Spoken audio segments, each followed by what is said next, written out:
Top of the morning to you. This is Brian at briansyme.com. Just reaching out to tell you about my life, my 5 pillars: God, family, abundant life, adventure, and technology. Using all of those to make an impact in life. Last night I came home. Last night was Tuesday night. Tuesday night is board game night. I love playing board games. I love playing strategy board games. The more rules, the better. Kind of. There is a game out there, Squad Leader, that has about 57,000 rules.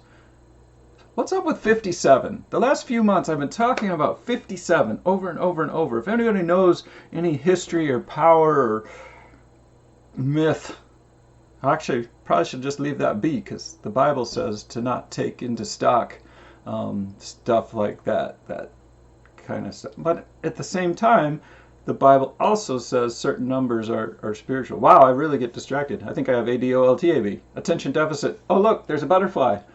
What was I saying?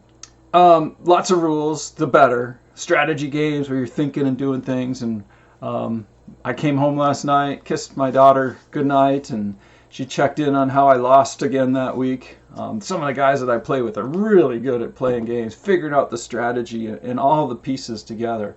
My only excuse is most of the time I'm learning the game. It's kind of like learning life. We're always learning the game. But end game scoring is what gets me every time. She said, "Did you lead the whole game again and lose?" And I said, "Well, yes, I did lead most of the game and then lose, because I lost track of the final scoring." We were also rushed at the end because it was a learning game for most of us. And so there's no real pros, but Frank, he's always the pro. He kind of kills it every time. But what gets me is that end game scoring. It's there on my little card, my little tracker. It says end game scoring. We're going to score these little things here. But I didn't look at it. I didn't plan ahead for it. I didn't check it out. I was doing good at building up stuff, and I'm like, I gotta get some more points, and trying to get some points here and there along the way around the board to win, and figuring out the short game. Where can I get a point now? Where can I get a point now? Where can I get a point now? I don't have enough moves on my strategy. I need more moves, and I built up too much defense, and I'm not looking out at the end game strategy. How often do we do that in life, where we don't look at the end game strategy? What is your end game strategy? There is no single end game strategy. One of my favorite authors, Stephen Covey, has the book 7 Habits of Highly Effective People. And one of the last 3 habits is begin with the end in mind. Know what the end game strategy is. We have a joke at our board game group.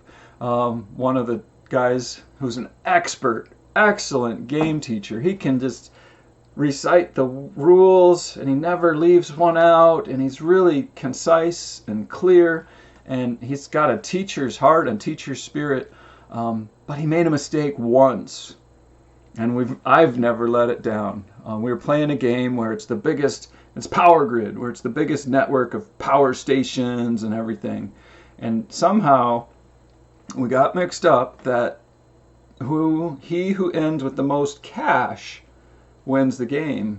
And I realized in the middle of the game that if I buy power stations, my cash depletes and the ROI doesn't return in the amount of turns left in the game. So I quit buying stuff, and I had the most cash. And then we checked the rules, and it is the number of power grids and a few other factors.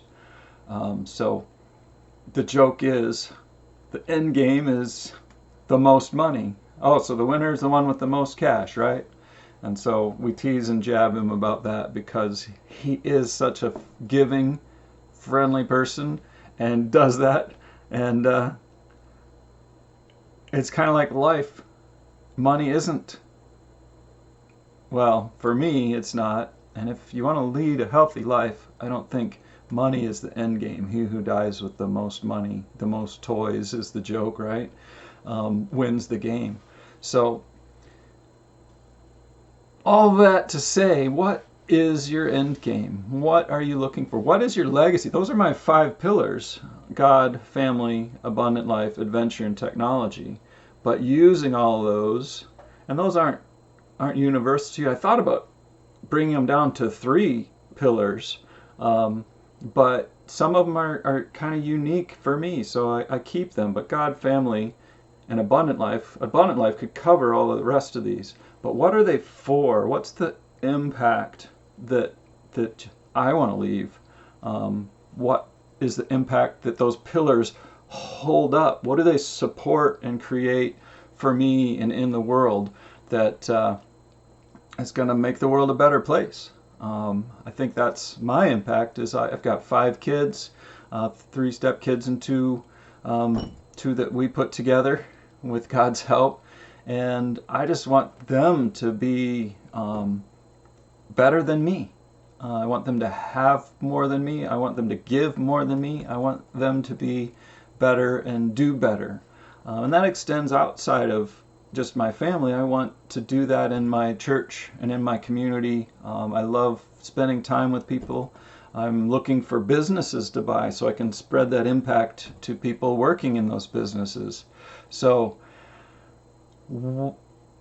don't be like me playing a new board game and not look at the end game when you are living today and you're living tomorrow.